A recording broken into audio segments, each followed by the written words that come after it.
Okay, Channel 79, call this meeting to order, a budget review session for the Board of Finance, Tuesday, April 2nd, 2019. Thanks, everyone, for coming.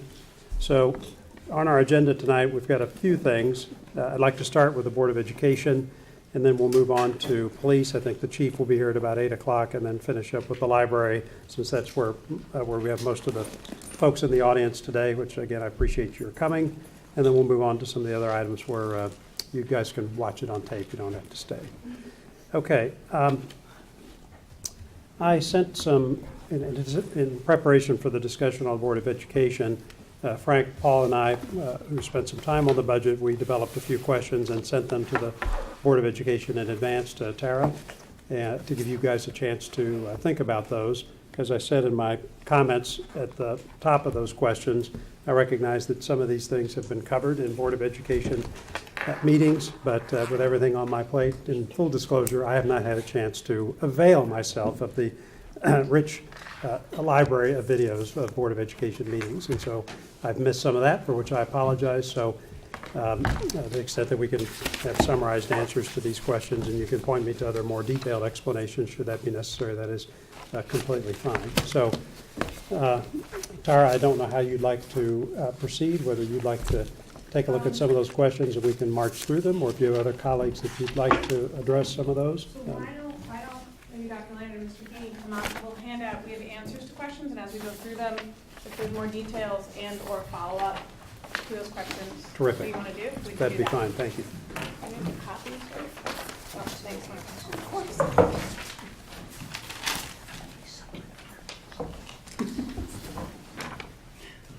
So again, on the Nice sheet, to you'll see you, see sir. like the synopsis. Dr. Landon, for those who haven't met, I know only being in the district 1 year, some of you haven't had the chance, but I think at our last meeting, many of you did. He shows well. You should bring him out more often. I know. No, I love having him, trust me. Just don't let me He makes you look good.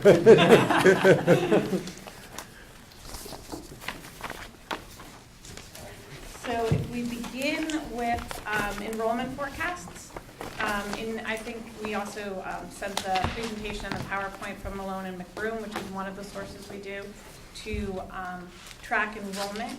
But we did get asked for another enrollment study, and in November of 2018, Malone and McBroom presented a detailed analysis of the trends and the demographics in town.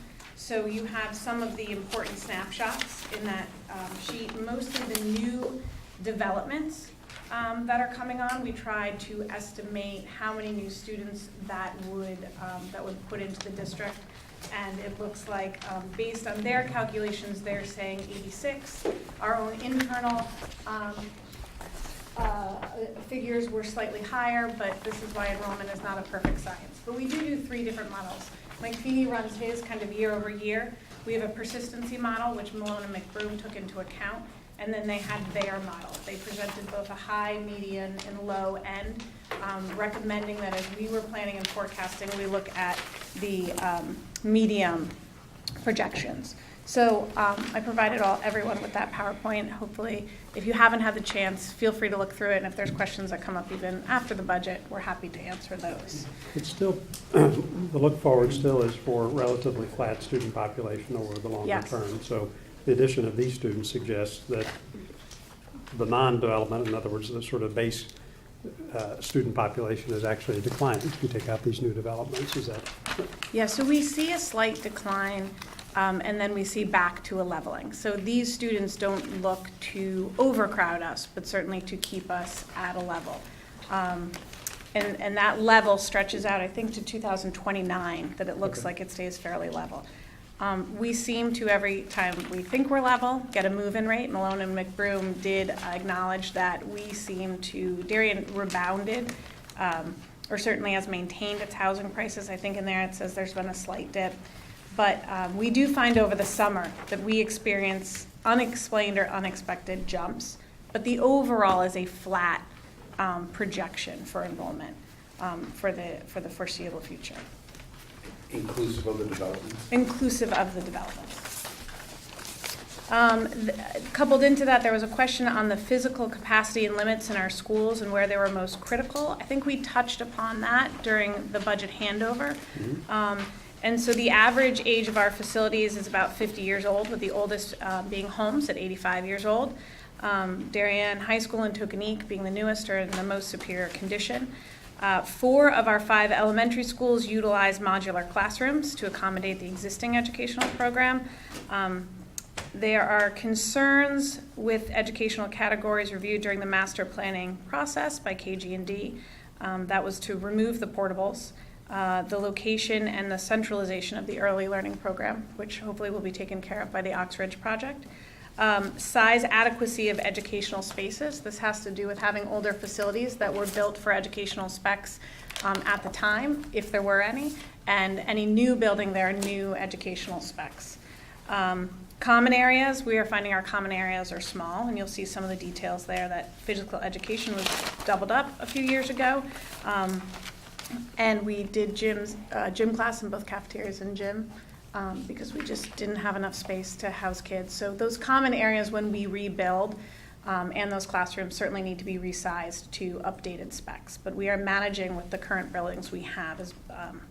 I do think we're managing well, but it does present some limitations.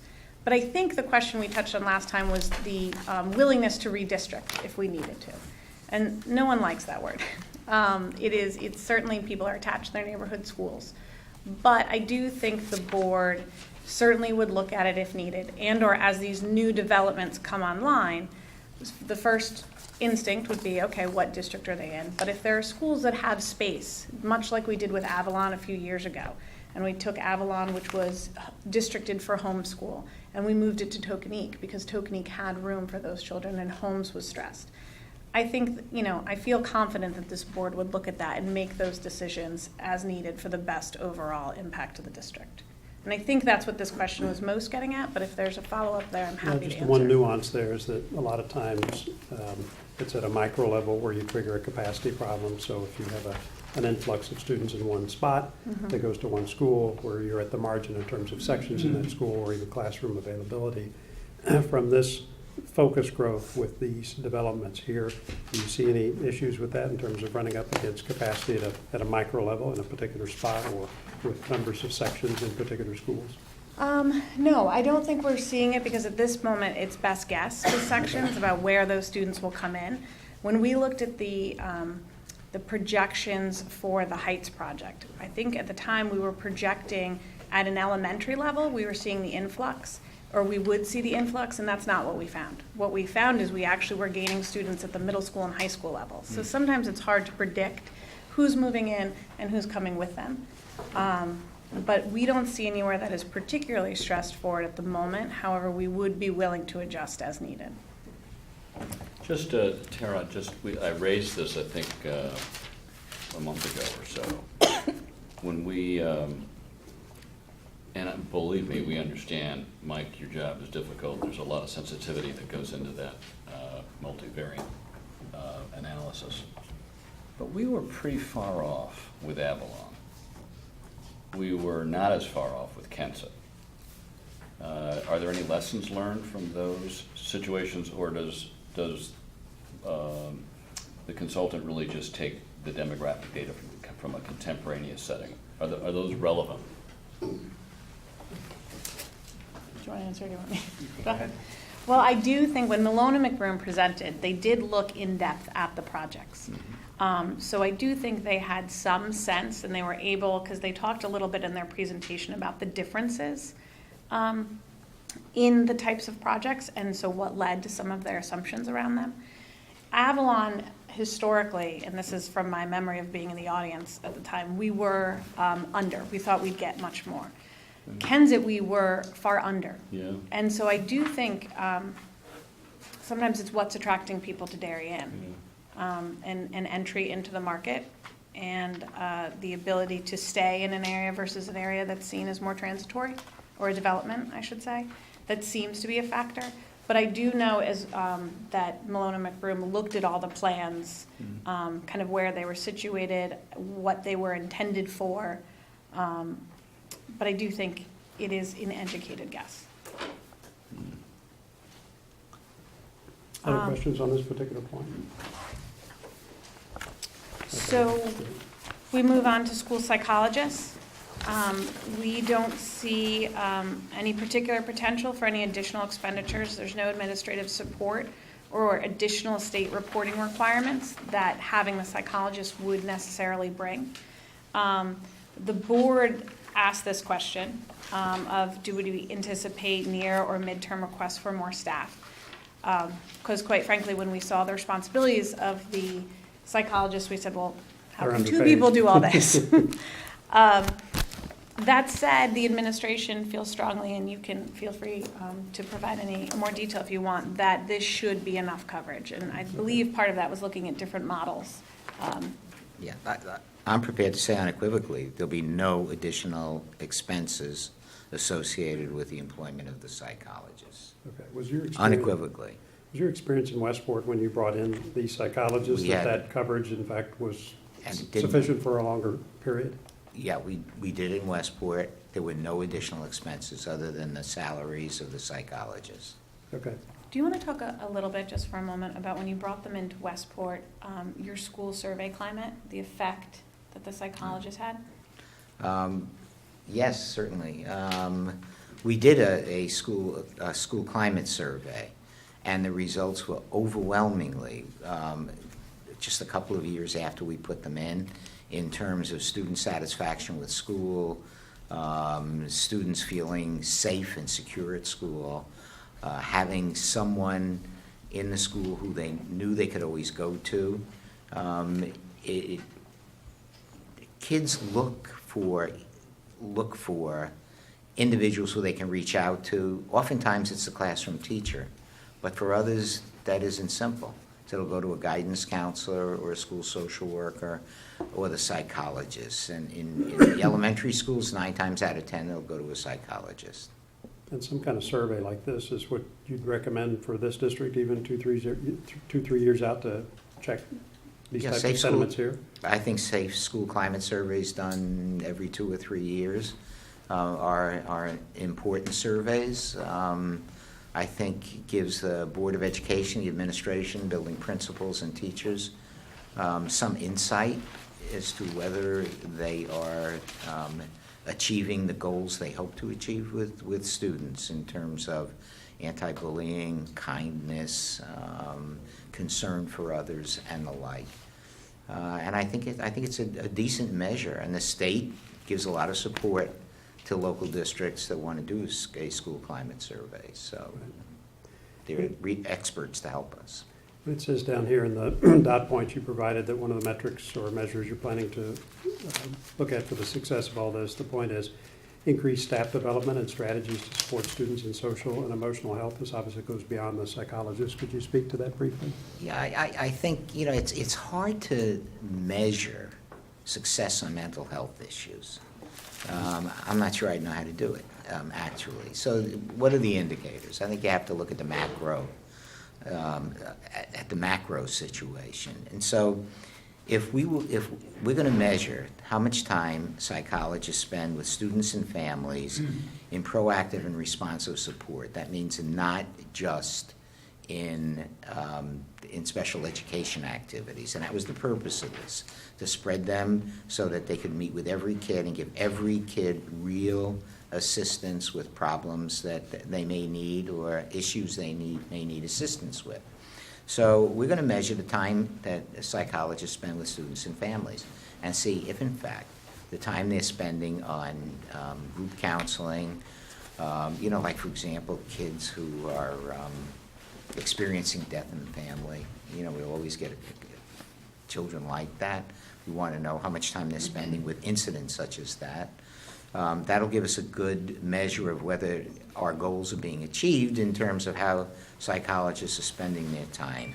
And also, we're going to take a look at how much staff development our teachers are getting from the psychologists in dealing with crisis situations or difficult situations with individual students and groups of students in class. So I think those are 2 good measures. Right. They're as quantified as we can get, and in the future, who knows? There may be more ways, more metrics in which to measure it, but for now, I think this should be more than sufficient. So I think one of the things the administration did a good job, at least for the board, in hearing is if you look at what's being asked of general education teachers. Right? You're supposed to teach, but now you're also providing mental health supports. Well, that's not really what you necessarily went to school for. And teachers by nature are loving and caring, but some of these are very specific. And so the administration really also mentioned that the psychologist would have a role in kind of adding to the toolbox of the classroom teacher so she can best manage her class or his class. I will say, adding FTEs is always a question that we think of and we know the Board of Finance is going to ask. So we did look back over the last 10 years and found that we had a compound annual growth rate of 4.36% for the budget. Of that, regular education classroom teachers had only grown 0.09 and had only increased by 3 teachers. So if you start to look into and include our special education teachers, many of those are contractual. We would expect an uptick after kind of what town went through.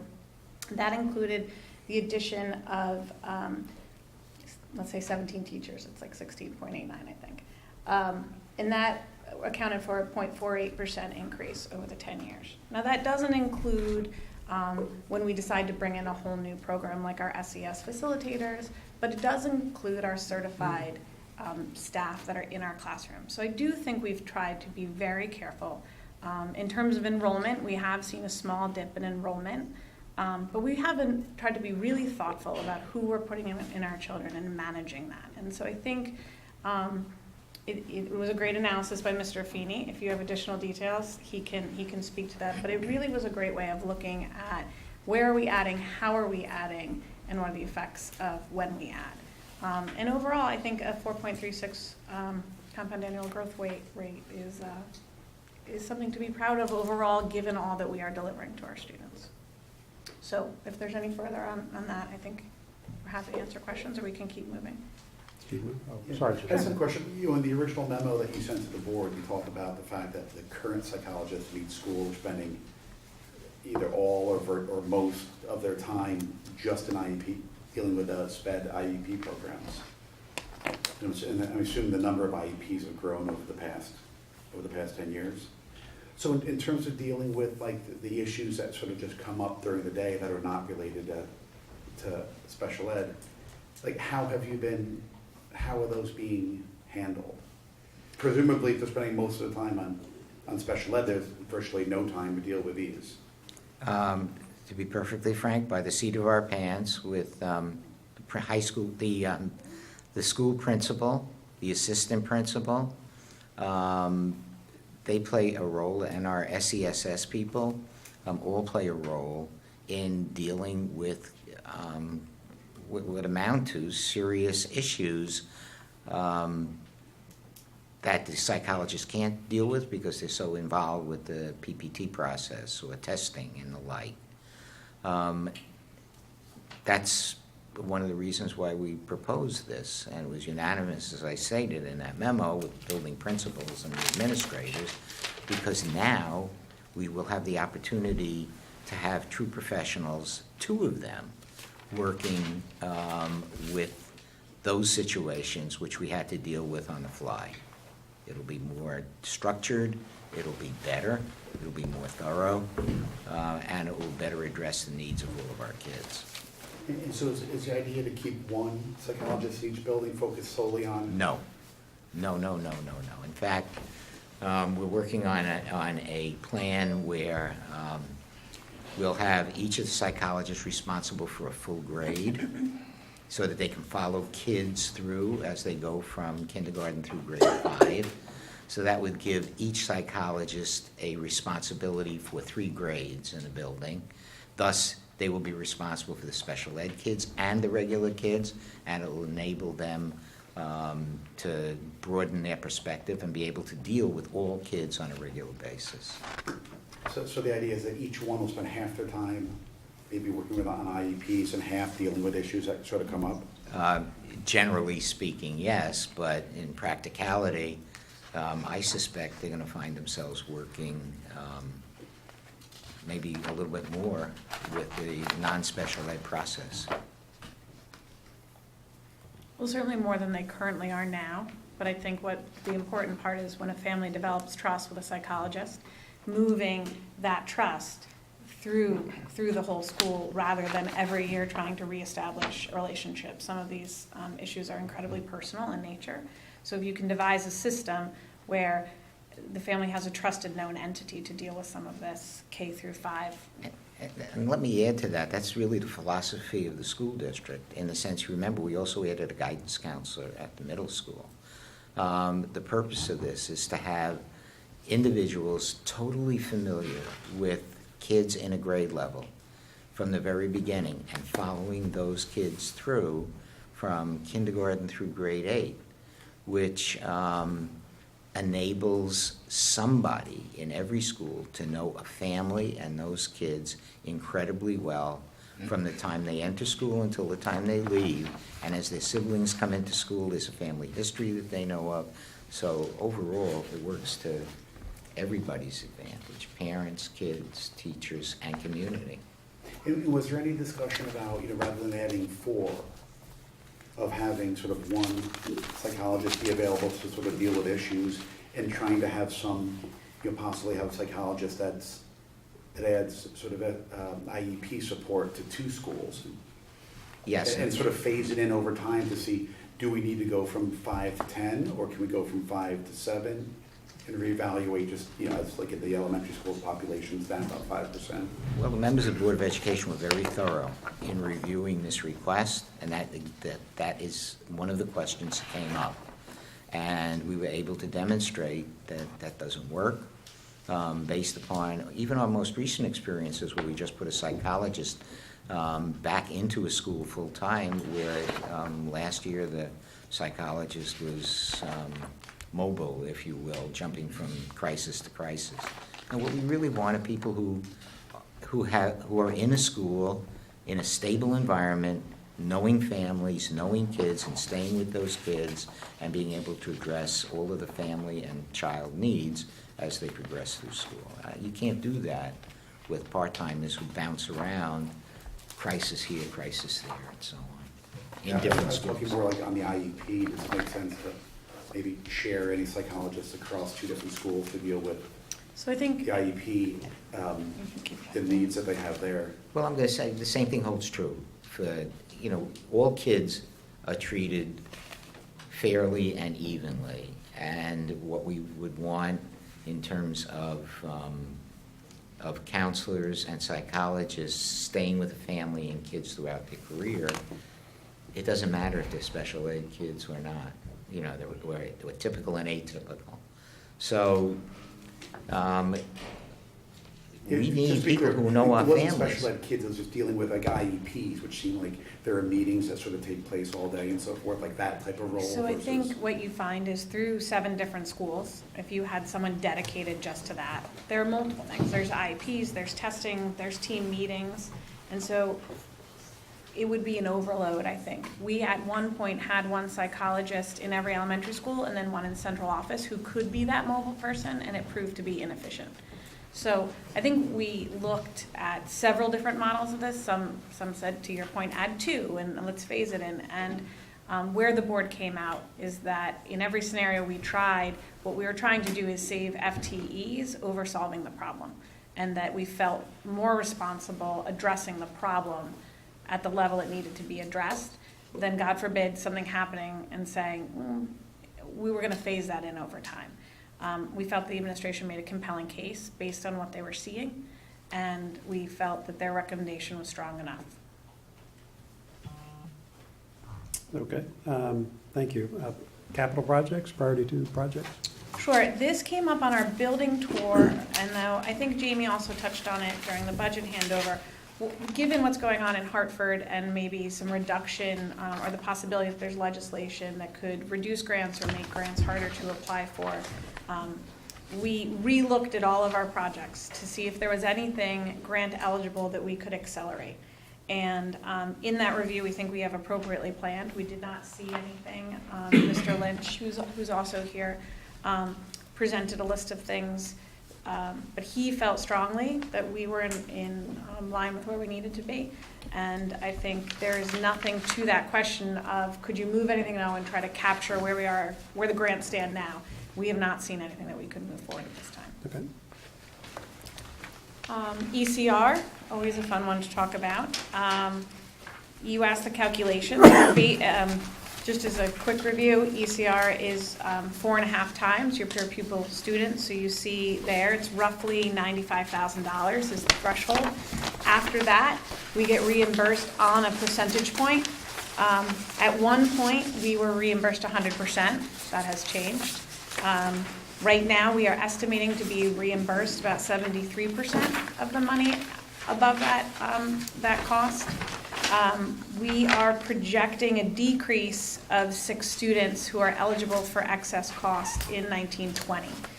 So our projected filing estimate is $3.9 million, which at 73% gives us a reimbursement total of $2.85 million, and we budgeted as such. And nothing since when you budgeted that and today has suggested any change in that? No, and Mr. Feeney is happy to speak to it. No, not as of yet, but obviously there's an unknown factor as well as. Mike, there's always an unknown. I know. Well, often it's, this is the hardest part about this formula. I mean, when you come up with an algorithm and then you don't actually work the algorithm, it makes it really hard for the people on the ground trying to plan for it. Because if students present with needs all of a sudden that pop them over, and I don't say that casually, but push them over the $95,000 threshold, all of a sudden our mathematics change. So we try to look at the December filing.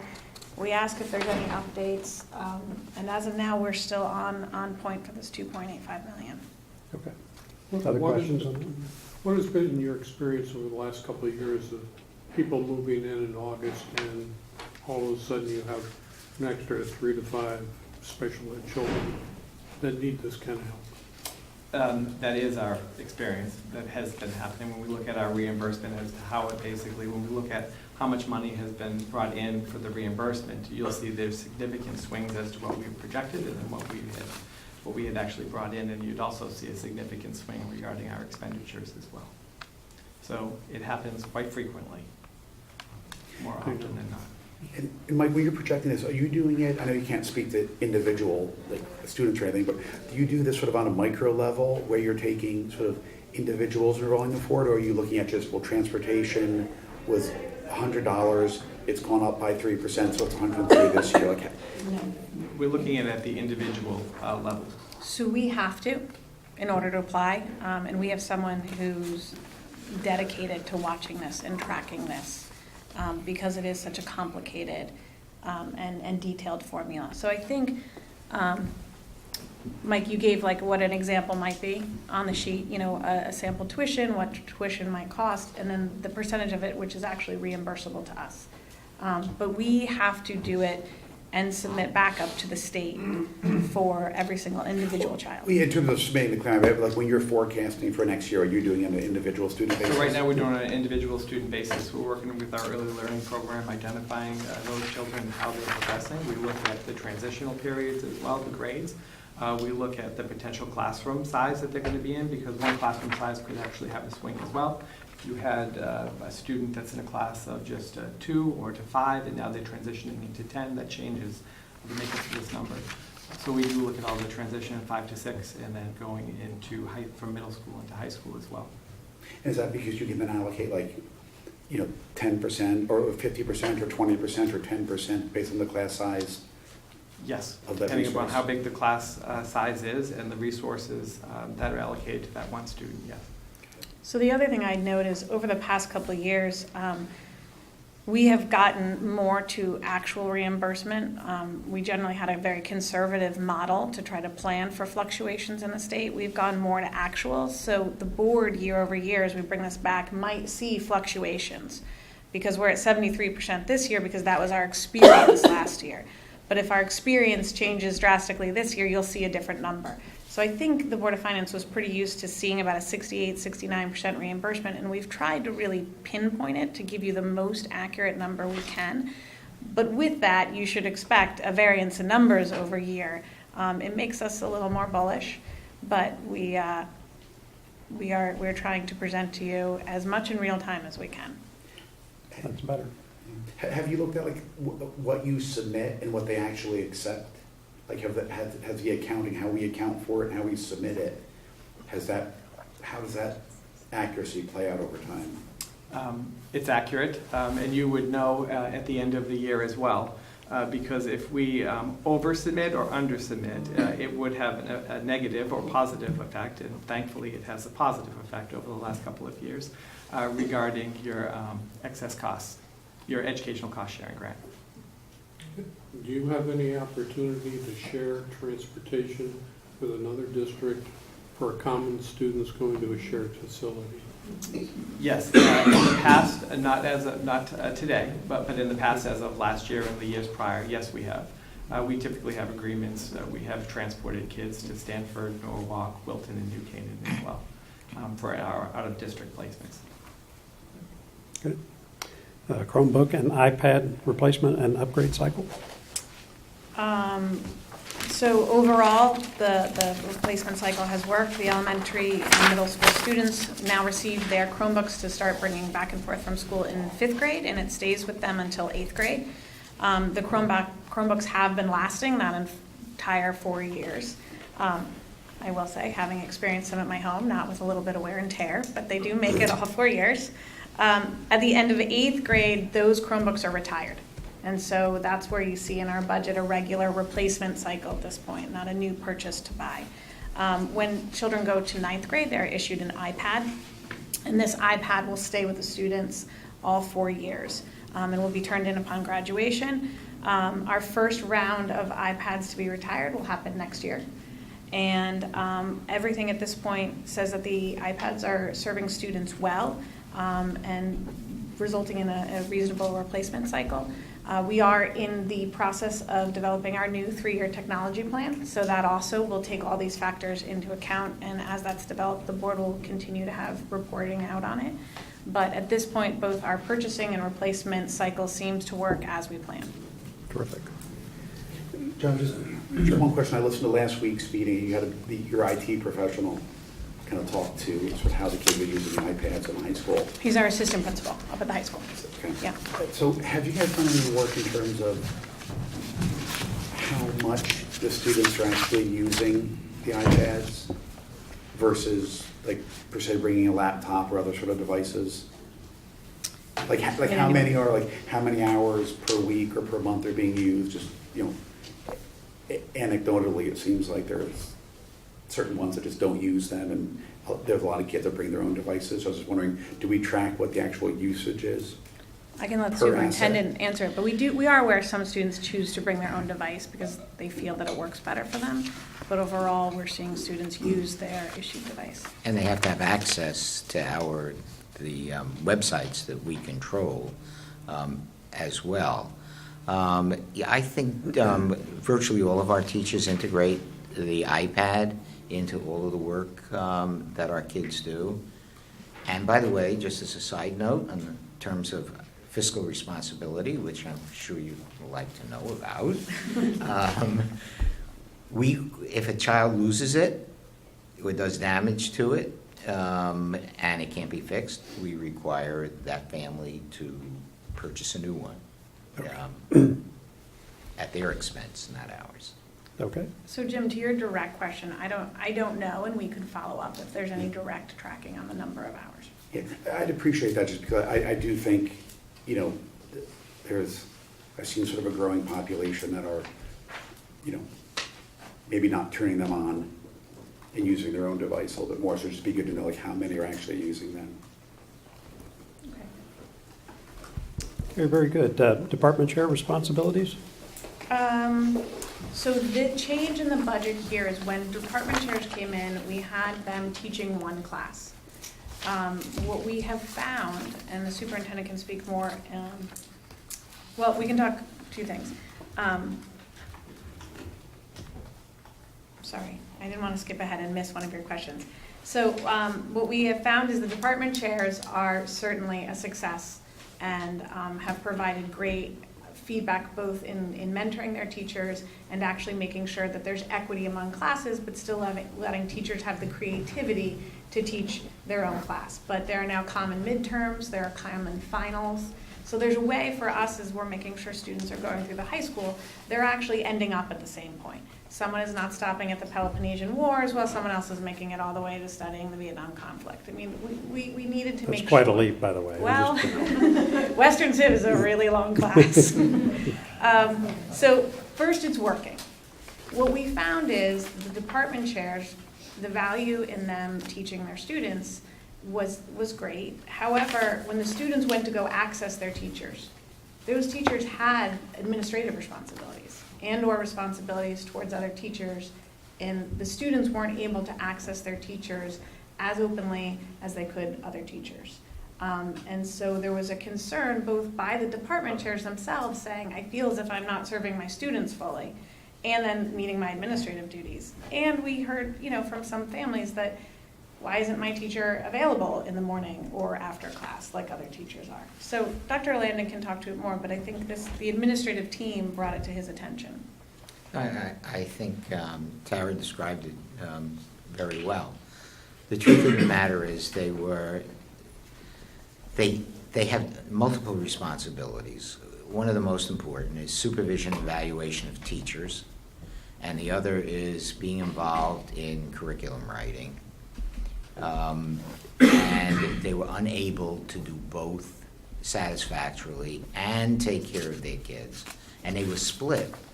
Some had much of their work at the high school, but they had a period at the middle school, or vice versa. One could be spending time at the middle school. So they weren't always available to meet with their kids, and that was a real problem. But now, under this proposal, we will be able to really get in and regularly and systematically supervise and evaluate teachers to make sure that teachers are performing at the level that we would anticipate, both in the classroom and out, actually. In curriculum writing, Tara mentioned Western Civ. The social studies chair has been actively working on that because the community raised questions to the board about the nature of the program and how it could be better in terms of addressing the needs of our kids and making it exciting, more interesting, and so on. Not as lengthy in terms of its perspective. He's been working on that. And that's at the middle school and the high school level. And the same is true, for example, in the English department, where there are lots of things being undertaken to see how to make the curriculum more relevant for our kids and how to do away with some of the things that were just burdensome and probably did not serve the kids as well as they should. So I think you'll see that across all departments. I can't help comment. This is the area that was initially, when I first saw the proposal, the least attractive to me. And you've made a case here that I'm following. I'm not going to object to it. The case is that the teacher evaluation oversight, you've even used the word coaching, would be improved, curriculum development, and so on. What we don't know, and this is your job, that's not ours, is the management of that in the nature of the ecosystem of teachers as to who might aspire to that role and what incentives they might find in that role, it not being an honorific, it being a real important role. And I thought it was quite, I observed, given the work I do, that it was quite insightful. About a week ago or two in the Journal, there was a great story about middle managers and the clamoring to get promoted and this is industry, but this is similar to teaching, that the great athletes, so-called, would aspire to be in some of these roles for possibly the wrong reasons, when in fact what we're really looking for in middle management are coaches. And this notion of a relationship and the development of people. And everyone, given their various competencies and intrinsic talents, are not well suited to coaching. So the selection of these people is critical for it to be successful. Critical. So I'm not opposing it, but it's just a huge management responsibility to exact what is the promise of doing this work. Well, that's why I'm excited being here, finding your HR director in place who does an incredible job of just that.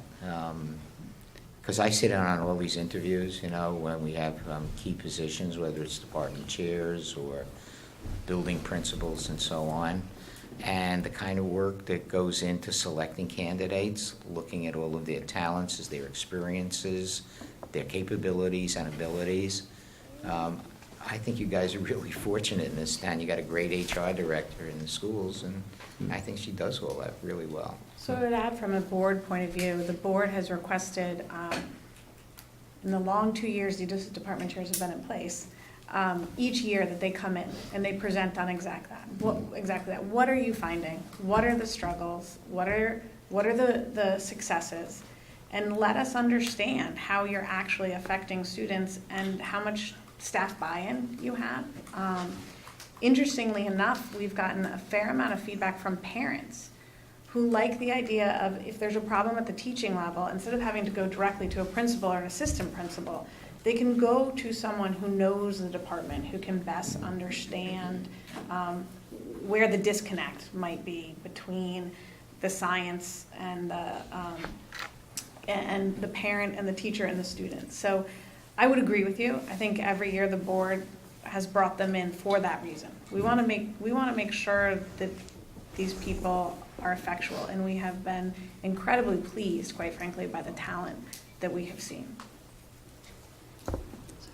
Jim, or sorry. Well, to that end, I remember when this first was introduced a couple of years ago, there was a lot of discussion on how we were actually going to measure the impact and the effectiveness of these individuals. And can you speak to that a little bit? What anecdotally, I understand that there's discussion with the board, but are there concrete measures that you look at that indicate what the impact of putting these chair positions in place have? Well, first we have principal at the high school and assistant principals. We have principal and assistant principal at the middle school. We have guidance counselors who have insight into what's happening with kids and what's learning in both schools. We have our assistant superintendent for curriculum instruction supervises and oversees the work of these people from a supervisory point of view as well as curriculum point of view. So there are a lot of people in the mix. And of course our best critics are our parents, because if we have problems, they let us know. And you know, oftentimes that's probably one of the very best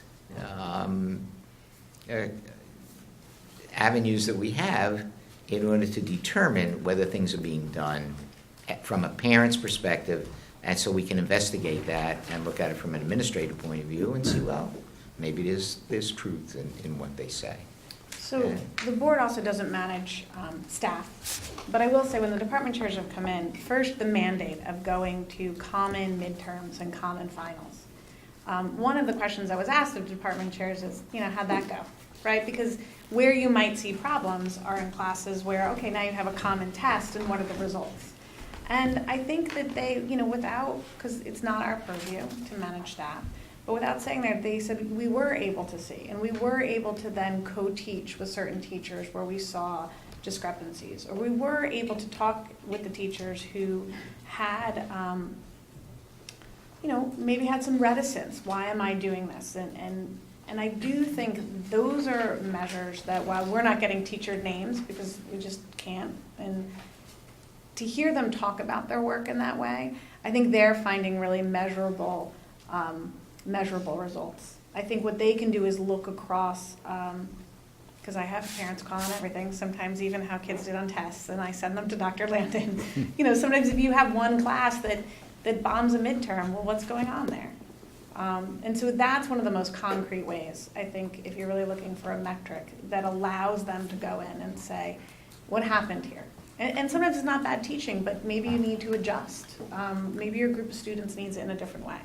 And so I think that's probably the most concrete example that I can come up with, but this is where I'm veering slightly out of my lane. All right, other questions on this point? Francis? A couple of questions. Is this a common model for comparable sized districts? And does this show up in test scores at all? And then finally, is the expectation that these department chairs will be in that role semi-permanently, or will they rotate in and out? As we have introduced it, it's not on a rotational basis. But obviously, if department chair is not doing the job, we have the option of having that department chair not continue in that role. And I think we're pretty studious about that, making sure that people are doing their job and doing it well. As to whether it's common,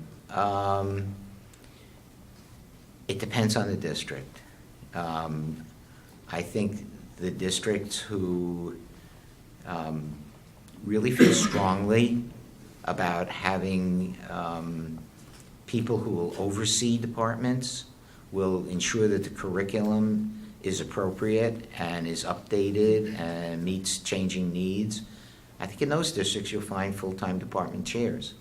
It used to be that the model was they would teach 2 periods and be department chairs for 3.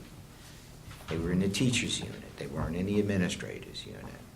And that caused sort of a conflict. But when you have them as administrators, there is no conflict with the teachers. They're going to supervise and evaluate. They're going to supervise and evaluate without any concern about being boycotted, if you will, by the whole department, which has happened in the past when it was 2 and 3. I think it goes back a little bit to Jamie. They're real managers. Yeah, and I think it's the best plan, really. You know, currently, are all of the curriculum coordinators, are they listed under are they administrators or teachers? Like, which contract are they underneath? They're administrators. Okay, and but they were also teaching last They're year. certified staff, so they can teach. But last year they If were anyone- teaching one class, is that right? Yes, Yeah. that's right. Okay, and the year before that, we just had like a stipend where one teacher sort of acted as the coordinator, Yes, is that correct? we had a situation where they could offer advice to another teacher. Like, we had people who were in a stipended position, and they could make suggestions, but there was not an enforcement mechanism. The issue would have to be raised to the level of assistant principal or principal in order to have enforcement. Yeah, I wasn't necessarily talking about like evaluation, but just in terms of coordinating the curriculum. 2 years ago, we had individual teachers who just taught the same class load, but just got a stipend to do all this. Is that correct? No, they weren't doing all this, is the answer. They, You think curriculum, right? yeah, they, Were they not the sort of evaluation role, but coordinating the curriculum? Like, is that what they were doing 2 years ago as the? I don't think you can compare the two positions. I hear my curriculum behind me. Go right ahead, Susie.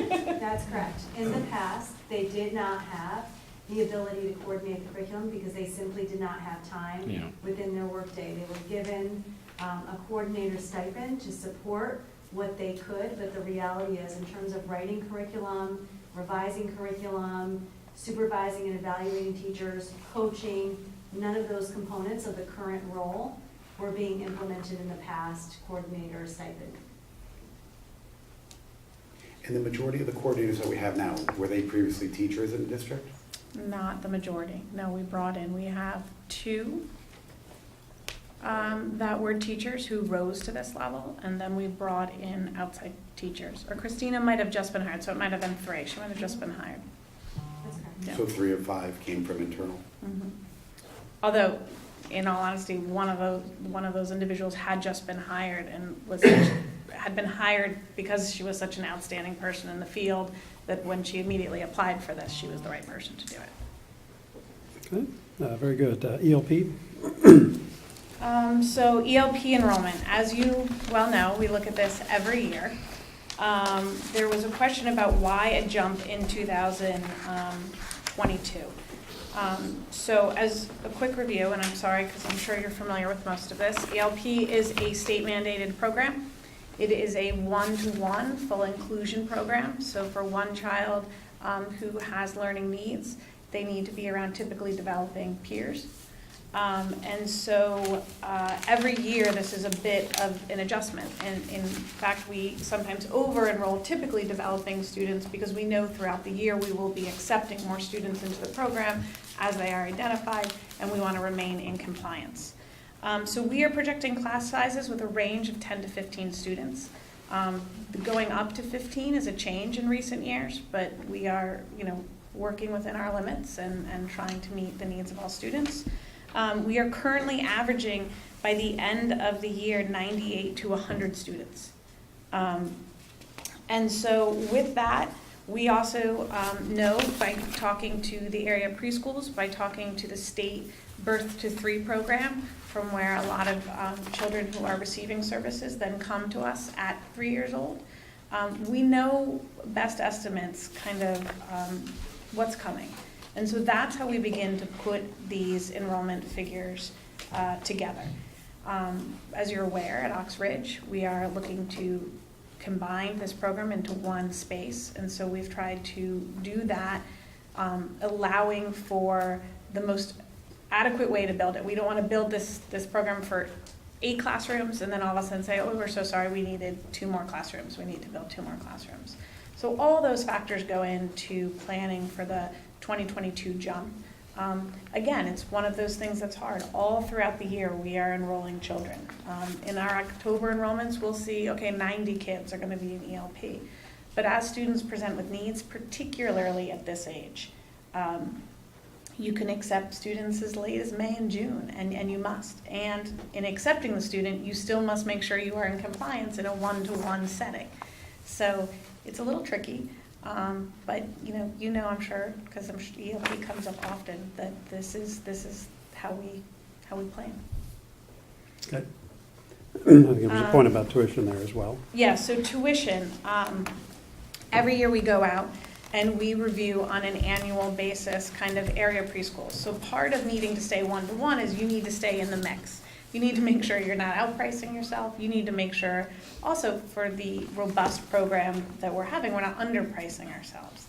At some point, a question came up about, are we covering the cost of educating? No, we are never probably going to be able to do that because the cost of student needs swings so much that you couldn't necessarily pass that on to the typically developing student. So we go out, we survey the area preschools. We try to stay in the mid-range of that. This year, we actually upped our percentage increase to 4.5%. That engendered a lot of board conversation. But at the end of the day, we felt that that was appropriate, and we felt that that was keeping us in line and in pace with the area preschools. So that's really our goal. We need to stay attractive. I believe we have a fantastic program that makes us attractive. But also people have choice, and we need to stay compliant with a state mandated program.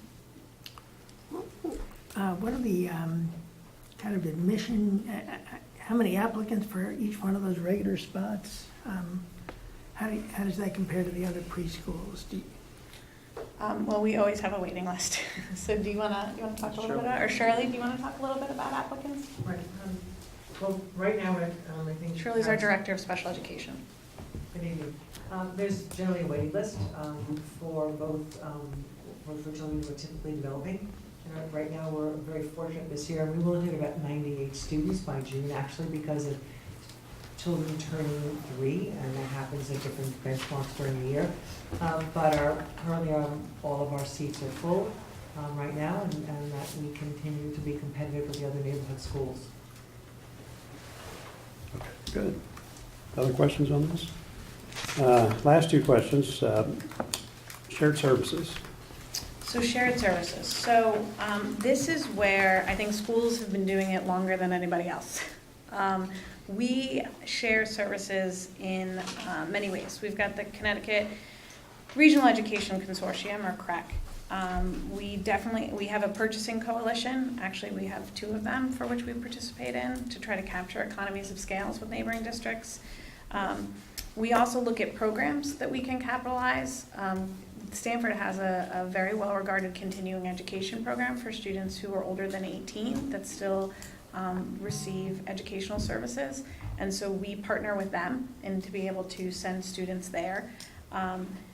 Likewise, I'm sure as you know from last year, we opened up Fitch Academy to the idea if towns wanted to talk to us about sending students there and we could meet needs. We have a partnership with the YMCA that is around our facilities and their facilities.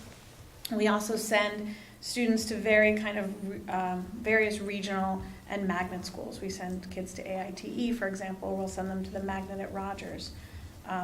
I do think that there's also a lot of professional development shared services, Connecticut Association of Boards of Education, CAPS, which is the Connecticut Association of Superintendents. We know we have to do this. I mean, we know we need to do it purchasing. We know we need to do it transportation, which I think is the next question, and Mike touched on earlier. If we're sending a bus up to CES, we want to talk to all the towns along the route and see if they want to help share that cost. And in years past, we have, as Mike said, at the moment, today we don't. But if the opportunity presented itself tomorrow, we'd be sharing that cost. And I think Mike notes we've done it with New Canaan, Wilton, Norwalk, and Stamford. So we look for as many ways to share services because often schools are responsible for so many things that we all have kind of the one-off or the one traveling somewhere. And if we can, buy paper together, share transportation, it helps all of us. So I really do think we look at this, and every chance we get, we do everything we can to share with neighboring districts. Questions on this point? Brian? Okay. Last question was just about contracts coming due for negotiation. Sure, I mean, it's right there. Our custodians, maintainers, and cafeteria contracts are all set to expire June 30th, 2019, and we've begun negotiations. We have our teachers' contract expiring 2021, so those negotiations will be this summer. You usually give us a member. Frank's been fantastic. He has spent many late nights. The man. And drives some hard bargains. Even our attorneys were like, well, Frank Huck be back. So we appreciate all that, Frank. And our administrators are 21, 22. Okay, very good. Those are all the formal questions that we submitted to all of you. Again, we thank you for spending time on all this and appreciate your patience in the fact that some of this may have been redundant with comments and work that you've done in some of your board meetings. Does anyone have any questions on the Board of Education budget for the assembled group? And Okay, I think friends? we let you all know that it had gone down to a 2.03, but in case we had forgotten to mention that, we are at Okay. a 2.03. All right, I want to encourage you not to stop there. I don't feel like it's a final kind of ending. No. If you, Like I say, if we can find another pocket like that, Mr. Feeney, please let us know. yes, we anxiously await such news, but appreciate the news to date, and thank you all for coming this evening. We are thankful. Thank you. Thank you.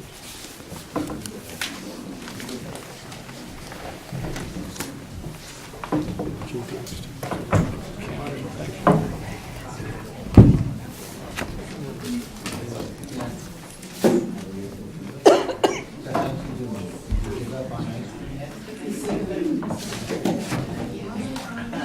You know what, though, I feel for him so much.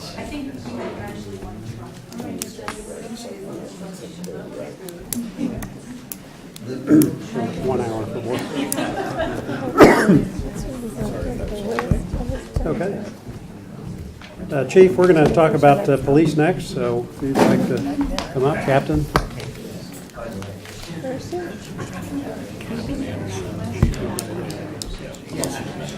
Unless he's a colonel, is there such a position? I'm kidding. She probably went to Admiral or something.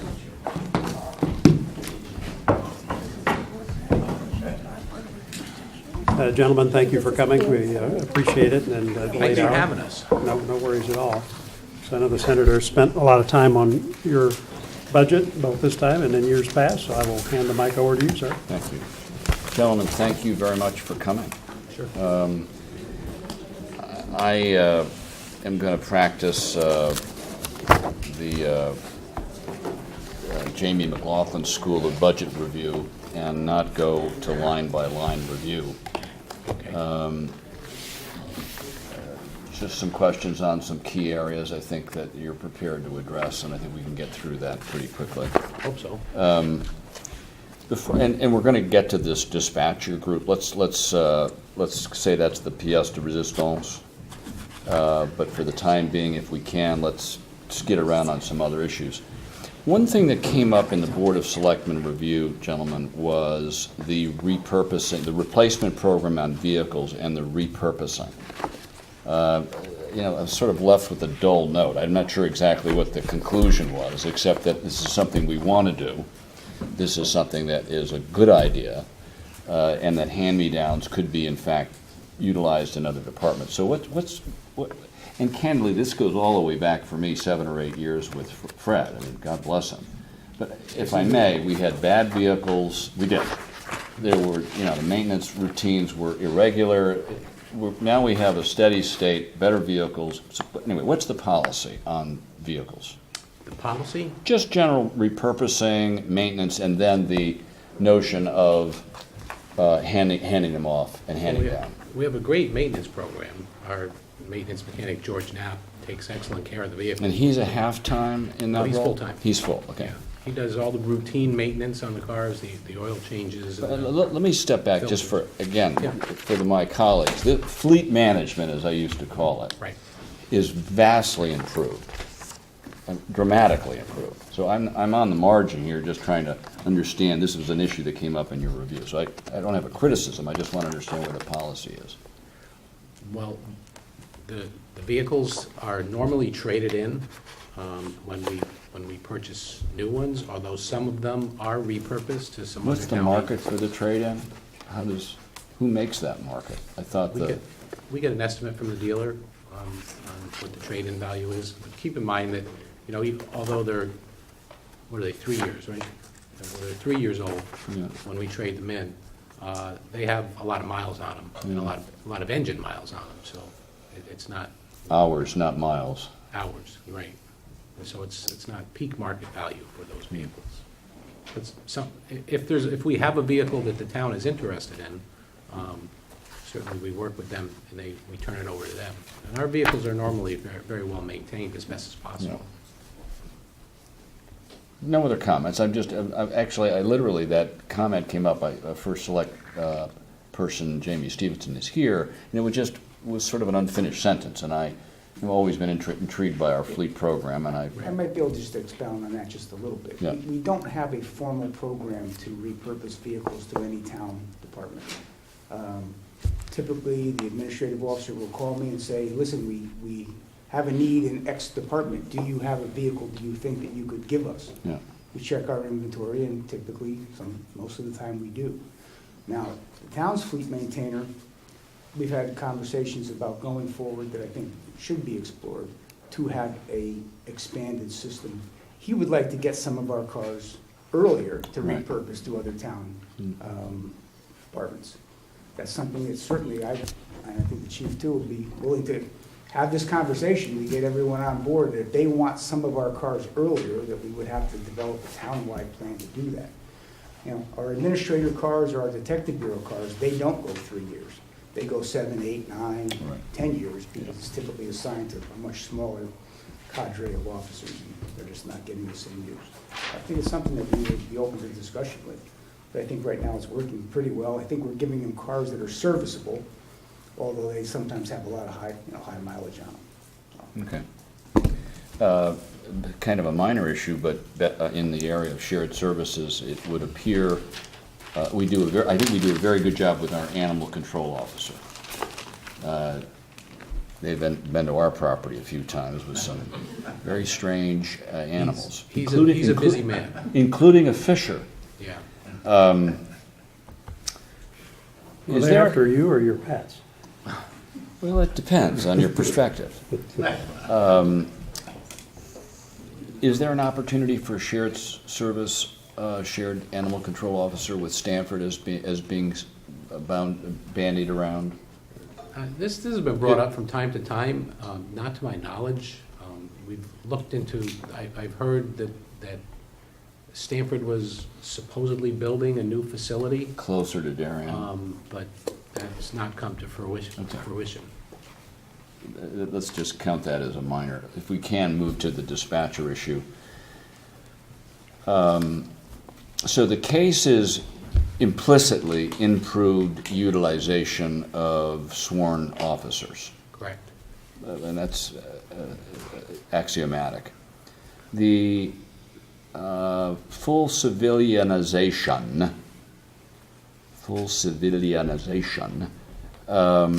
displaces 2,920 policing hours, which is quite a statistic. Good statistic to have. So I've not quarreled with the secular case, the overall case. We have a proposal from existing staff to do an SRO at the middle school and a narcotics officer. So in some of the moving parts here, I'm focused on that 2920 policing hours. Stay with me on that, holding that constant. I believe that figure is just for day shift. That's just for day shift. That's just right? day shift. Right. So is it, Right. so it's multiplied not by 3, but maybe Right. No, 2.5 or something? I'd have to lay it out. but Okay, yeah, well, roughly. that's quite a statistic then. Right. Okay, excellent. Middle school SRO. Right. The person is displaced from where? Is that related to the dispatchers? Yes, Because we're holding constant our sworn officers at the end of the day. you are, yes. Right now, if this proposal goes forward, where we would have day shift and evening shift covered with civilian dispatchers. Yeah. Okay? That allows us the flexibility to take 2 officers from the patrol schedule and place them, one in the middle school, and then I can take another one and place him as a narcotics, him or her, as a narcotics officer in the Detective Bureau, one, with minimal impact on services. I just wanted to enunciate around those 2 issues, that we're not just adding all of these people, we're getting at least 2 differently utilized people of the fixed sworn officers Right. in the way this is being done, with the notion that implicitly we're just getting just a better mileage out of our sworn officers. Right. Here's a hypothetical, and I'm doing this just for the purposes of some testing of the case. And this is for the public at large. This is a very significant commitment to go the full mile and get ourselves to 9. What if we don't go to 9? What if we go to 6? What if we end something short of 9? Well, And I- go ahead. Go. Well, the 6 would cover day shift and evening shift. If you don't go to any more than that, then we would have a case where on the midnight shift, it would be status quo, where it would be a police officer, one police officer covering the communications desk. It's pretty much as simple as that. I'm throwing that out there not because I'm proposing it. That's not for me to propose. Right.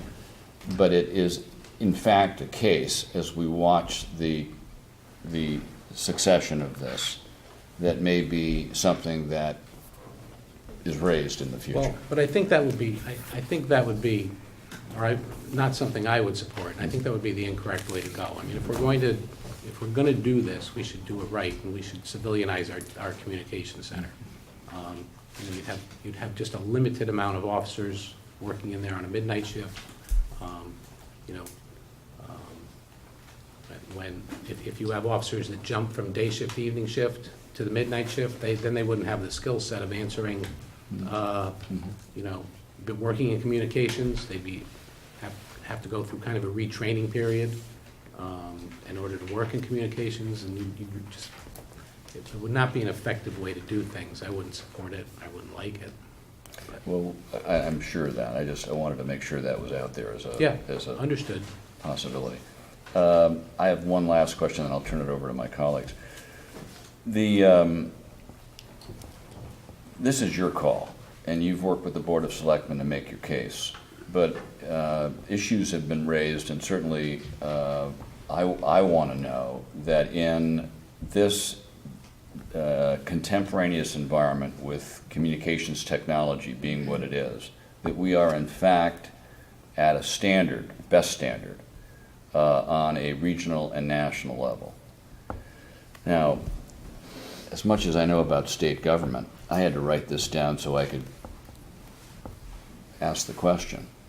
I didn't know we had a Department of Emergency Services and Public Protection Division of Statewide Emergency Telecommunications, the DESPP-DSET. Now, under their protocols, under their standards, we are implementing things at best standards. Correct. Oh, yeah, yes. Second, there is an Association of Public Safety Communications, much easier, APCO. And the nature of what we're learning about in terms of best practices for telecommunications, we're incorporating whatever's being done as a best practice in any municipality, anywhere in the country. We're alert to best practices. That's as far as training our telecommunicators go, yes. Actually, training is really not the issue. The training, I think, which we're doing is certainly by the state standard, one would hope is fairly straightforward. No, I'm talking about the actual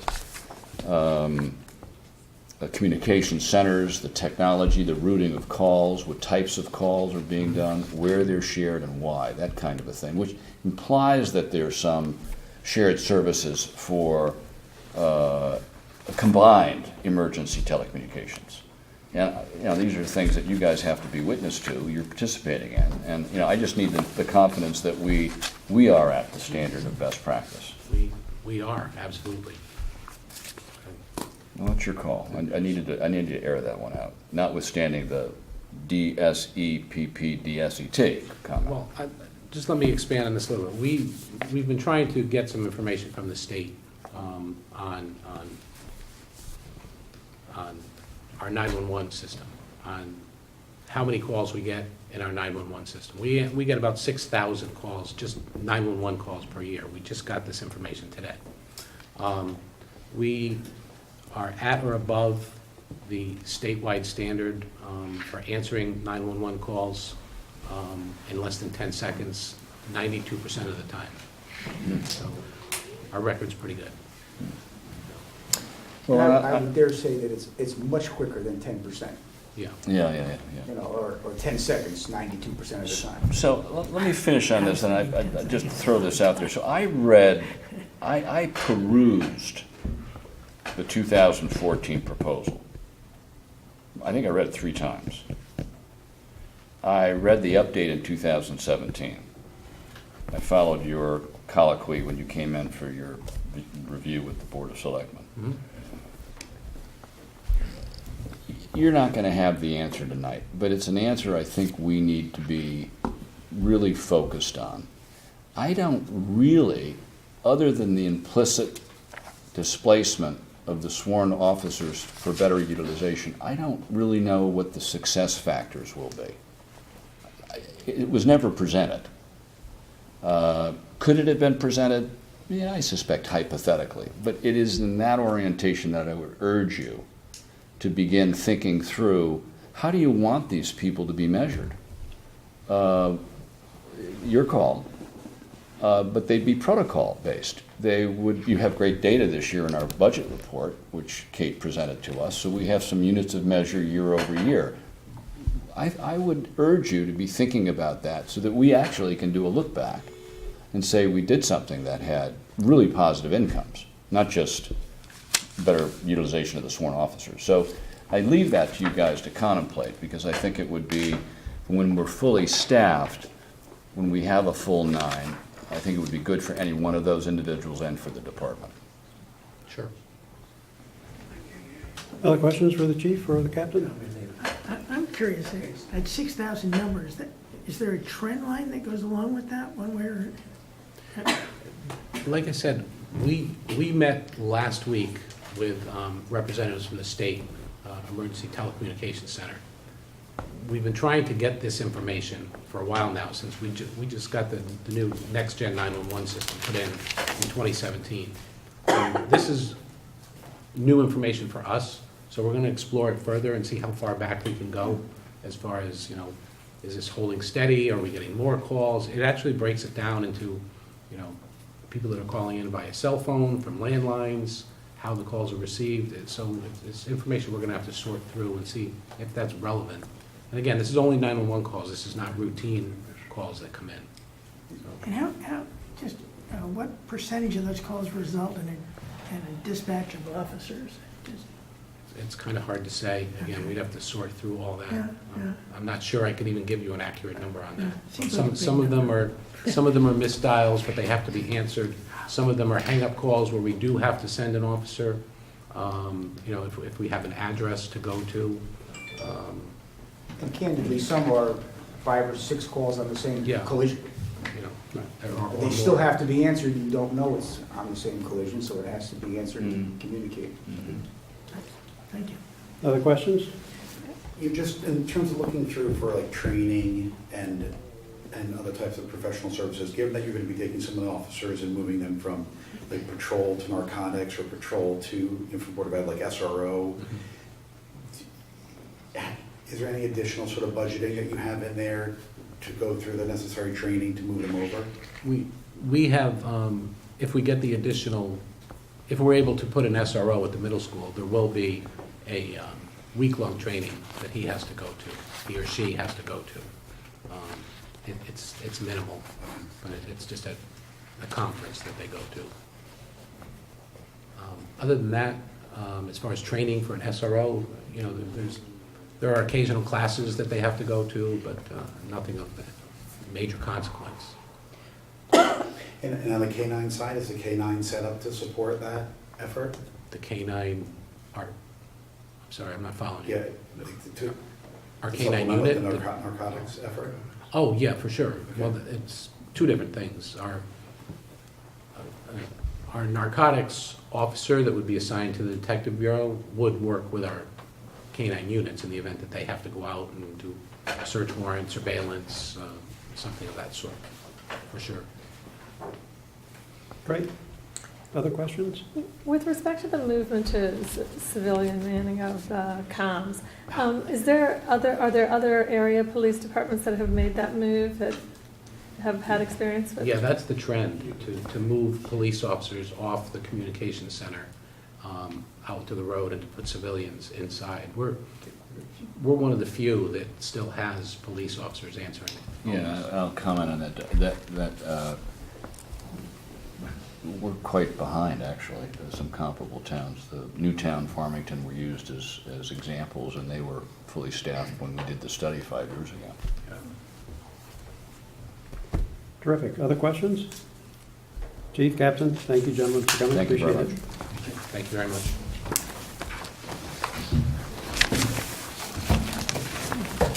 Okay, we will move on to the library.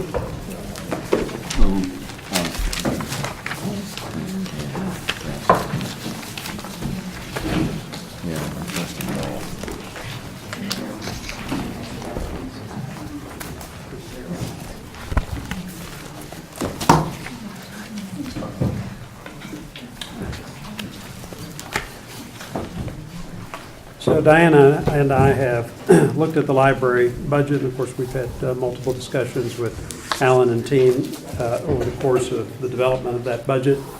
And then we had a phone call with them, I guess in the last couple of weeks, where we kind of went through this in final form, and of course, it's been reviewed by the Board of Selectmen. The only questions I had were fairly minor in the scheme of things, and maybe I could just jump to a couple of those, and then to the extent that you had anything else that you wanted to mention about the budget, you certainly could do that.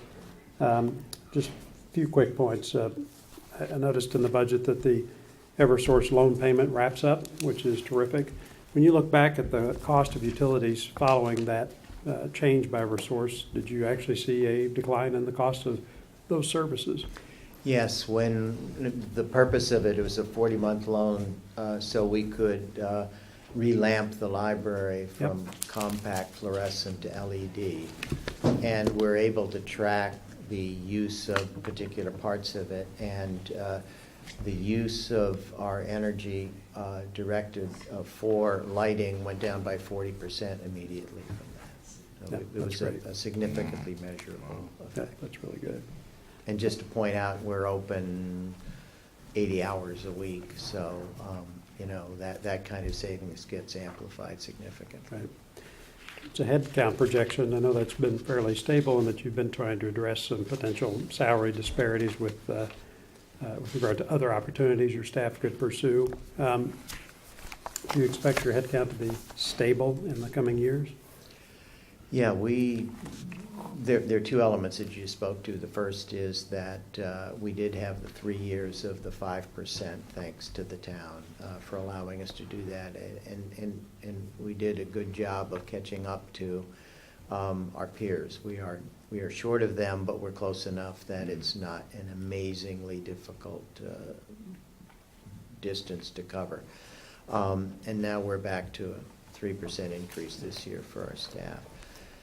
We don't see any immediate requirements for increases in staff.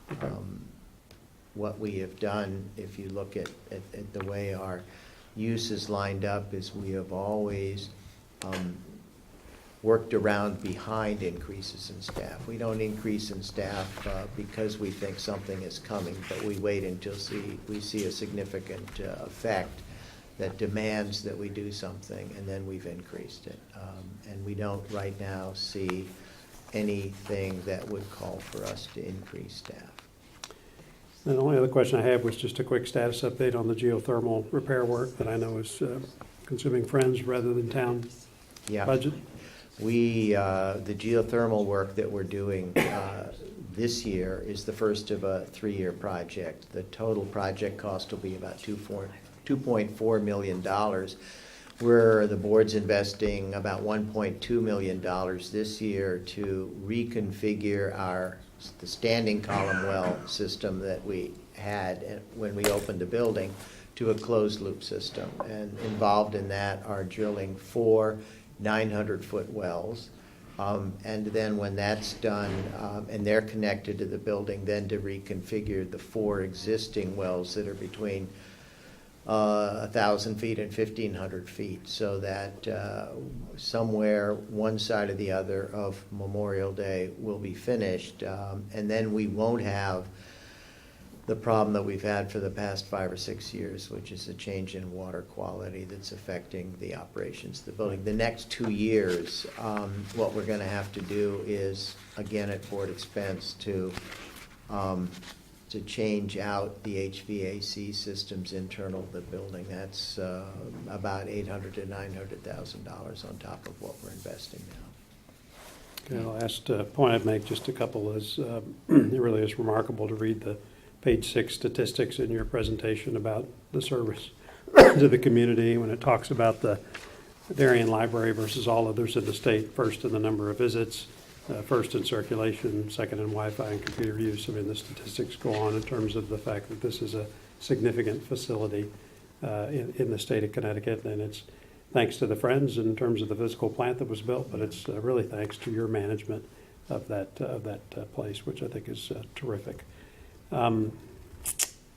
Questions from others? Diana, do you want to comment on anything? Yeah, I did want to comment on the excellent work that was done to keep the operating budget, actually have it go down. 100% of the increases are due to staff investments. And so I think that the library did a really fantastic job of trying to find efficiencies. I had a question on the long-term ramifications of the HVAC and geothermal systems. I mean, the expectation is they have a long life and will regulate the heating and air conditioning issues that have been taking place in the library? I think there are 2 issues. I think you're asking first, how does this compare to a standard HVAC system, which might be a chiller and a boiler? And we looked at that choice when we decided to do this. The life of the wells that we're digging is 50 years. That's pretty well accepted. If we had gone with a chiller, and then boilers in the building, they would have to be replaced over 15 to 20 to 25 years, so that we avoid that doing it. And our analysis was, instead of putting in the geothermal wells of about 1.2 million, the initial cost of putting in boilers and chillers would have been maybe $100,000 less than that. But the 40 to 50 year lifetime cost would have been 3 times as much. We almost don't have any additional cost from what we do now. We get a slight reduction in energy cost and a slight reduction in maintenance costs. And then what we avoid is having to replace significant parts, the boilers and the chillers, every 15 to 20 years. So it makes good sense from a capital perspective. It also gives us a slight decline in our operating costs. What it does give us also is the capacity to increase the size of 2 of the HVAC units in the building, the upper levels for people who use the library in the summer on the south side of the building. They'll know that it's not comfortable, and the plan is to make sure that it's comfortable year-round. Makes sense. Other I questions? think we covered No? pretty much. How are you financing the, We're taking those funds directly from the library's investment account. and do you effectively pay it back? I'm just trying to understand. There isn't a natural way to pay it back. What the library will undoubtedly be doing is doing some fundraising with respect to any other capital work that we're doing, but we're going to have to rebuild that endowment. We started it at about $10 million. We'll pull it down by over $2 million. Because we use the endowment to fund the Friends expenditures, we bring over an average of 5% of the lagging 3 years. Every $1 million that we spend on infrastructure like this reduces by $50,000 each year the amount that we have to spend on books and programs and computers and things like that. So it's going to hit us on that side, on the Friends side, pretty significantly. We're already looking at those adjustments, and we're also thinking about how we're going to rebuild our investment. So Frank, you're going to get a letter, so get out your checkbook. There's Real a couple soon of now. us from all the friends. They know where you live. Just for the benefit of the people on Channel 79, so in effect, is the investment account, is it subsidizing the town in terms of the town budget, or the payment? What's the Friends component of The that? operating? To the extent that this investment will reduce to a certain extent the amount of the energy demand in the building, yes, that's a subsidy to the town. But that was the effect when we put in the materials management system. When we put that in, we actually reduced the number of staff that we had. And that's just the byproduct of this private-public partnership that we've had since at least 1960. Well, thank you. Very happy to do it. Yeah. Other questions, Senator? Just a quick one. Was pleased to hear your general comments about the 5% on the margin actually having had an effect. You can see the market effect right now. So we're in the same business cycle. It's still a positive employment market, and we're losing fewer people. Yes, You can so actually far, say that. fewer people. Yeah, terrific. Yeah. Great. Yeah, no, that's the whole point. We are, as you said, more than 100% of our increase is relates to staffing and benefits. We're a knowledge organization. You can always think of your staffing as either an asset or a cost. We think of it as an asset, and that's what we invest the most in for that reason. No, you were Yeah. quite persuasive when you made that case. No, and you all were very helpful in supporting And it. I want to indicate, by the way, that, remember my comment before, that the assistant director that's sitting there seems to be grossly underpaid. I had to see her at 3 o'clock on Sunday afternoon at the library. I didn't see you, Alan. Yeah. Only- Both Caroline Lopez and Mallory Aarons certainly deserve much more money than they're getting. They're putting up with you, so. And Well, the, yes, and, that's and the show, the program, I can't help myself, was extraordinary. Yeah. It was Thank you. great. Paid for by the Friends, Jamie. Yeah. All right. Thank you, friends, much appreciated. We, as always, are thankful for the thoroughness with which you pursue your budget process, and it's an example to everybody, so thanks. Thank you very much. Okay. Okay. A few other topics to cover. Excess cost and other grants, and then the Reserve for Capital Non-Recurring Expenditures, grants and revenues.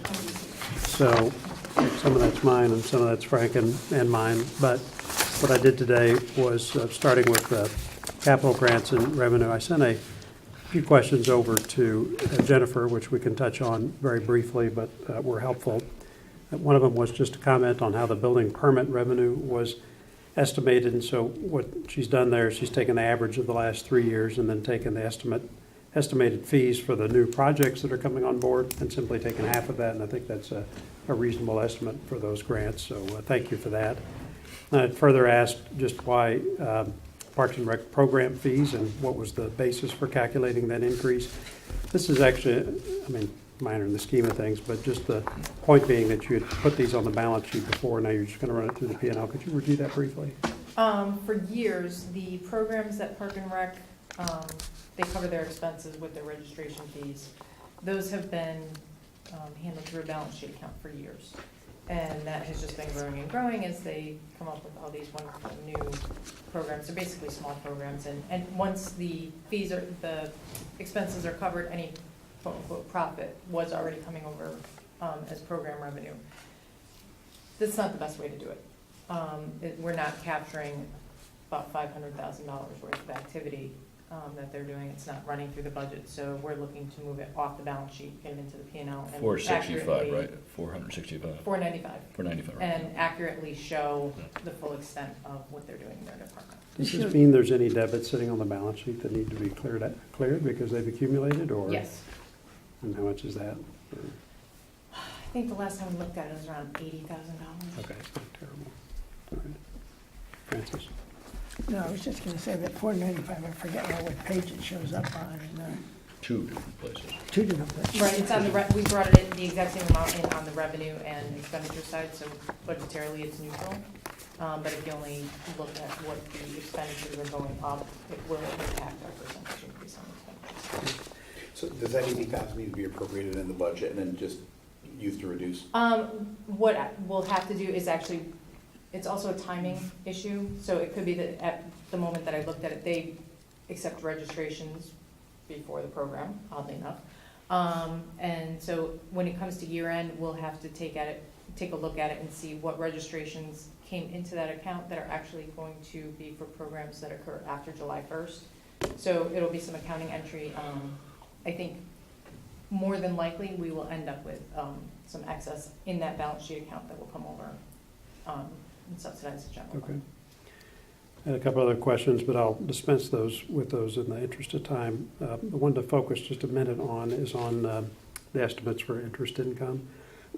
So this year there's a $300,000 budget for that. It's a significant increase from last year's budget of about $175,000. There's been debate in F&B about whether that number should be raised as part of this budget. So Joan, our treasurer, provided a pretty detailed explanation in terms of how she calculated and came up with that estimate.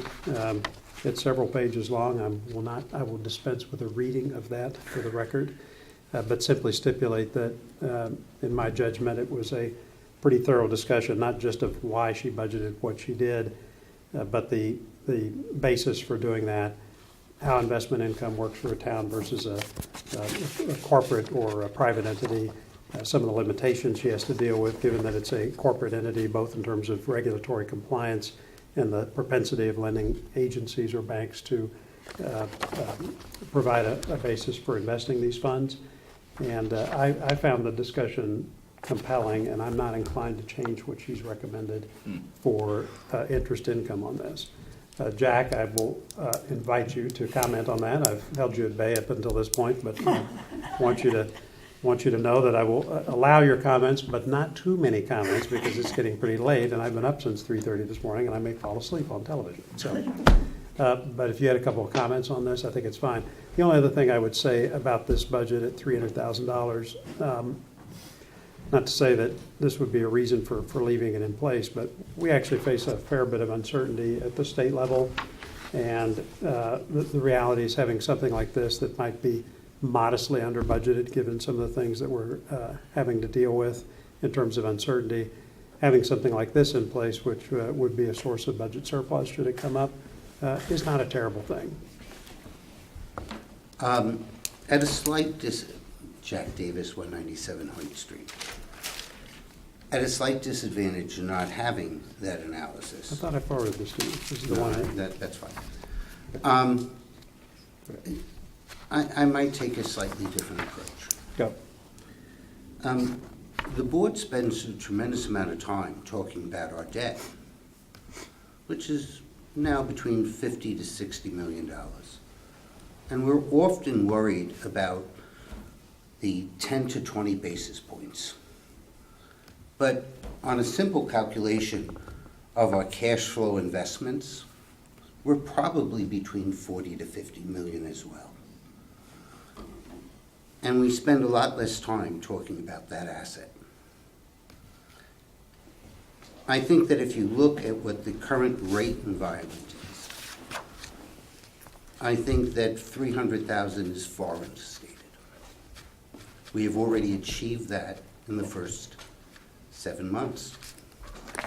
And while I'm not suggesting if we invested in STIF, which is currently at 2.4, if you look at $40 million, giving some range, Bert, who has much greater knowledge of this than I did, and have spoken to STIF people at more than one state, we'd be in the $800 to $1 million range. And I'm not proposing that that's what we do, because there is risk on the building depending upon when we actually get shovel into ground and other things like that. But there's a lot of little spots where we have some cushion. And the question is, raising it to what our simple calculation was, which was about 500,000, on a 40 million investment when rates are currently at 2%, is not unreasonable. And I did do something because Joan did provide some documents, and we haven't been correct sometimes, and sometimes it's simply because the Board of Finance increased a level that was just unsustainable. And understand, we're not talking about whether or not Joan does a good job. That's not the question. We're questioning the budget. And so I think F&B feels very strongly that a $500,000 amount is not unreasonable and is very attainable this year in a 2% environment, where STIF is currently at 2.4. And even if they swing it down by 25 basis points, which they wouldn't be doing to the summer, it's still a reasonable benchmark to go to. You know, we can go through multiple calculations that we have done, and it's just, where do we want to put it? So F&B and the RTM cannot... Some members of F&B. All but one. At least. Was there a vote on it, or? We didn't vote on any of it, but we also didn't have all the information at the time. And I did speak to Jen about what our basic cash flow document is. I spent a lot of time doing cash flow in my life. And so we have the rough range. We know what STIF is. We know what the mutual fund range is right now. And so our numbers come out differently. We in the RTM cannot adjust income. That's one thing we can't do. So we asked you guys to look at it. Ultimately, we will be satisfied with whatever you come up. That's your purview, not ours. Yeah. The only thing we can do is ask you to review and explain why we have. Yeah, so I'd like to send around Joan's note just to make sure everybody has it. Taylor, you've got the note from her, is that right? Okay, you ought to send that around to F&B if you haven't done that already, but we'll certainly make it available here. I hear what you're saying. I think the uniqueness of Joan's role as the fiduciary for deciding these types of things, the uniqueness of trying to invest town funds the way she does it, some of the limitations she faces on all that. I get that you've developed some cash flow models and you've got a perspective on interest rates and all of that stuff.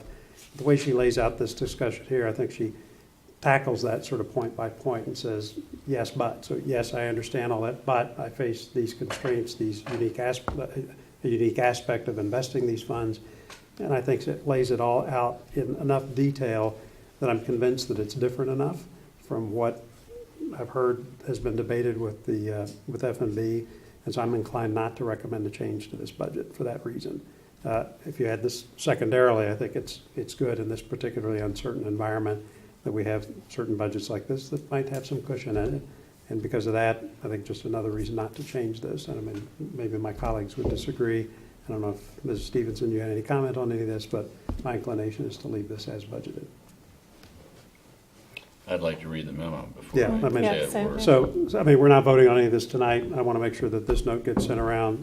Jack, I'll send it over to you. We could discuss this again on Thursday and the following week, so we got some time to go through it. But as it stands right now, I mean, hearing kind of both sides to this, I'm inclined to go with what her budget is for that. So maybe we actually have her come in and talk about it a bit if after reading this memo there's some questions about it. But that's kind of where I am on this at the moment. Okay, just briefly, unless Jennifer, you had any comments or further? Just briefly, the only other ones to mention that were grant related is I'd asked for a discussion about just what's included in miscellaneous state grants. I knew this and had forgotten it. Could you just briefly tell us what's in that figure? The main recurring item is an emergency management grant that offsets about $10,000 of the deputy fire marshal. He's our emergency management director. It offsets about $10,000 of his salary. In the past couple of years, there's been a lag. Some years we haven't gotten it. Some years we've gotten multiple awards. They've kind of gotten more timely on paying that. So I expect that we'll receive one payment of that in fiscal 20. And the history does look a little strange because we had about $200,000 come in 16, 17, and about $82,000 in 17. 16, 17 was about 200,000, 17, 18 was about 82,000. Those are not recurring grants. The ones in 16, 17 were actually primarily old reimbursements on school security and a FEMA grant. And the $82,000 last year was the police body cams. So we can't expect those to continue at the same level. We've historically budgeted about $65,000 for the last few years, but we're looking to bring it down based on kind of what we see as the environment for these non-recurring state grants. Frank, do you have any revenue-related questions or anything I've missed? Okay. All right, that was all I had on capital grants, revenues, excess costs, which we covered earlier, and other grants. I think the only thing on our list remaining for budget discussion tonight is anything on debt service that you'd like to talk about, Jim? Yeah, so I guess I would say, Jen sent around, I think, an email to everybody. If you look at versus the budget that was originally. I think that only went to you and John. Okay. Okay. Uh-huh. Enlighten us. So originally we had about I think I missed 10.8 that. million. Originally, like the Board of Selectmen had, and Kate had budgeted $10.8 million for debt service. It's what we owe, so there's not a lot of guesswork in there except for related to this $4.1 million bond deal that we just did. That $10.8 million assumption assumed that we were going to repay a little bit of principal in the first year, but as you know, in this, we don't pay any principal in the first almost 3 years. So basically, that's gone down by about $200,000, just because we're not repaying not repaying about $195,000 worth of principal, but then interest went up a tiny bit because if we're not repaying principal, we have to pay interest. So, long-winded way of saying debt service this year will be down about 1.2% versus last year. So it's about $140,000 less than last year. And that reflects the bond deal that we just did. But Jim, it also is reflective of the declining outstanding debt, isn't it? Well, yeah, so if we talk about that for a second, if you look at where debt is going to be at the end of this fiscal year, assuming we make our last $8,000 bond payment, we'll be at about $61 million, and that reflects the 4.1 Yeah, I want to make sure we recognize that, and given where we, and I'm not going to cite the year, but we went up just barely over 100 at one point within the last 5 years, so it's been quite a steep decline, and that should be reflected in those kind of numbers. Yeah, we've been paying down about $9 million of principal per year, and then this year we paid down another almost 9, and we borrowed another 4. But, in terms of the amount that we're borrowing, we're not borrowing money just to pay it back in 1 year or 2 year. We pushed out a little bit, which slightly extends our average life. So, the reality is this year we're looking at a $10.6 million number, down about 1%. Now, the only caveat I would say is when we look at capital items, I know we're not going to discuss those all tonight, but if things like Highland Farms, if we want to bond some of those expenses, well, I don't think we would have any principal in this upcoming year, but there would be a smidgen amount of interest added to that. Based on the timing of the issue, we may not have any interest in the fiscal 20 budget. Because if we bond around the same time that we are now, that we just did this year, we wouldn't have an interest payment in fiscal 20. Until the following. So we can control that based on when we actually issue.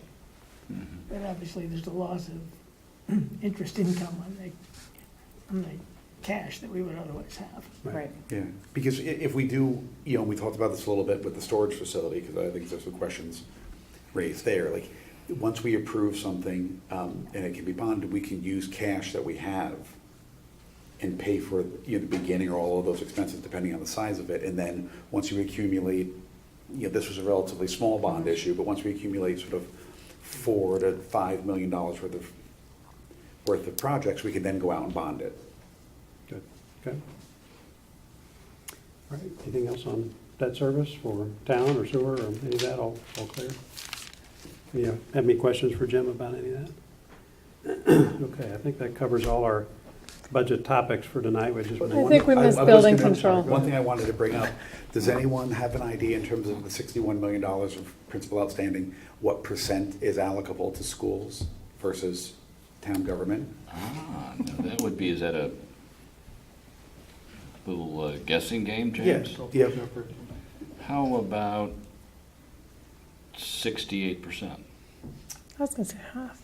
The schools are about 43%. Yeah, Around really? that. That's a half. That's what I thought. The town's about 52, and The then shocking thing is our schools sewer are charges are about Very, 4.5%. very good, and I'll bet that after the high school and that period 10 years ago, it would have been the other way around. Yeah, so it's the first time in a long time that the How school about debt that? outstanding is less than. Very town debt. interesting. Good point, Jim. So I'm sorry, I mean, the schools are In fact, a trick question that I was trapped into. Yes. The schools have been aggressively paying down their debt service. All right. Make a note, trick question for the senator. Let's keep that up as an agenda item. Got 'em. Agenda item number 3, trick the senator. I'm sorry, we've missed building control. Yeah. So there's actually not that much to say about building control. I think it's a small reduction in the budget over last year, so I think we can address it relatively quickly. And Jim, chime in if you have anything you want to add, but most of the budget drivers are personnel. There's a senior position that retired and was replaced by a step 1 employee, and hence a slight decline in the overall budget. I think one thing to note is just the revenue estimates. Every year we keep assuming significant increase for new development, and this year the assumptions were revised downward as we're now assuming that some revenue is going to be coming in the current year. So that would be something maybe just are we still thinking that they're going to break ground on Corbin in April and May? No, I've heard June, July. Now it's June, July. So there's some of these revenue projections will need to be revised again based on what happens with those 3 projects. And I think these assumptions in this budget assume that Corbin's going to break ground before year end and bring in some revenue. If that doesn't happen, obviously they'll be revised a little bit. And the rest of the assumptions are that the other projects all come online, all 3 projects come online in the coming year. Fantastic. And I think that revenue reflects part of what we talked about in planning and zoning. you last week, but that includes higher fees. I think that became effective, was it last week? P and Z had higher fees that were approved by RTM. But not the building permits? I don't believe so. Okay. Hey, just a fact, while we're on the subject of factoids, I covered building with Diana a few years ago, and I remember my most salient point that I left with was how we see building cycles, and therefore building permits, the cyclicality of them are that they move in long cycles, long multi-year cycles. And I don't think, there's a crystal ball here, but, given where we've been, this can't last forever. But you see a pretty nice upward movement here. But that long cycle thing is a fact of the building trades and how that works. At some point, that will clearly be reflected in what are pretty rosy numbers, and they have been for years. Yep. That's a good point. But with all this new development coming on, I think Yeah. we have some expectation of. One other thing I didn't mention in terms of the slight reductions that you see in the budget here is there is that software maintenance and support that has moved out of this budget into zoning. So you'll see a little bit of an adjustment there. Thank you. Just one other item for our agenda. This is a transfer of $10,000 that we would take out of contingency reserve. The purpose of this is to fund a survey for Ox Ridge Elementary School, which is a prerequisite to some of the work that the building committee is engaged in right now to move that project ahead. So something we definitely need to have. And there's a little transfer note here to that effect. So having sat on the building committee and discussed all this, I can tell you that we do need to do it. So moved. Thank you. Jamie, second. Diana? All in favor? Okay, that's it on our agenda tonight. We've got a meeting coming up this Thursday and in 2 days. I think it's protective services or other topics. So, Mr. Chair, do you need a gurney to get home this evening? No, I think I will be okay. I live sufficiently close by that said gurney will not be necessary. Okay. I think that's it for me. Anything else? Motion to adjourn? So moved. Okay.